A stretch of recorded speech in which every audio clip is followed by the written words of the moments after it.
High-stakes heists often happen in quiet boardrooms, where corporate deception causes billions of dollars and decades of life savings to vanish overnight. The architects of these financial catastrophes appear on magazine covers as celebrated visionaries, hailed for their brilliance by the public. Three figures define this history of deception: Charles Ponzi in the 1920s, Enron's leadership in the 1990s, and Elizabeth Holmes in the 2000s. Despite operating in different centuries, these individuals utilized a specific set of shared tactics to orchestrate the largest scams on record.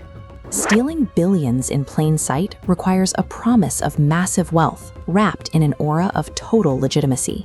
Charles Ponzi was an ambitious immigrant and convicted smuggler who realized that price disparities in international postage coupons could be exploited for profit. Nearly a century later, Elizabeth Holmes proposed a complete revolution of the medical industry, promising comprehensive health testing from a single painless drop of blood. In the 1990s, founder Ken Lay built Enron into an energy trading giant that appeared flawless, earning the title of America's most innovative company for 6 years straight.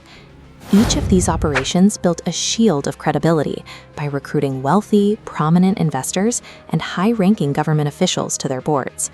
When the public sees high-level figures buying in, the demand for proof often disappears, and investors begin surrendering their money blindly. The transition from legitimate business to massive fraud began with the operational execution of these pitches, starting with Ponzi's arbitrage model. Ponzi claimed he was buying cheap postal coupons in Europe to sell at a premium in the United States, promising investors a 50% return in just 45 days. The diagram shows the scheme's actual mechanic. No coupons were bought. Cash from new investors was handed directly to earlier participants to simulate profits. Because no wealth is accumulated, it functions as a debt engine, requiring an exponentially growing pool of victims to prevent stalling. Elizabeth Holmes utilized a scientific fiction, claiming her proprietary Edison machine could perform over 200 medical tests simultaneously. Enron utilized corporate manipulation, most notably in their failed attempt to build an online streaming service with Blockbuster. This balance sheet illustrates how Enron inflated its value. They instantly logged the projected $100 million in revenue from the 20-year Blockbuster deal, even after the partnership collapsed and generated zero cash. Regardless of the industry, the deception remains the same. A fictional ledger is created to separate the incoming cash from the actual state of the business. At the peak of their influence, none of these three entities possessed a functional product that matched their public claims. To hide the fact that their technology didn't work, Theranos secretly outsourced patient blood work to traditional third-party labs while telling investors they were using proprietary machines. When medical deception is involved, the risk extends past finances. Patients received inaccurate diagnoses that carried life-threatening consequences. Enron maintained its image by shifting massive debt into secret side corporations, ensuring those liabilities never appeared on the main balance sheet seen by Wall Street.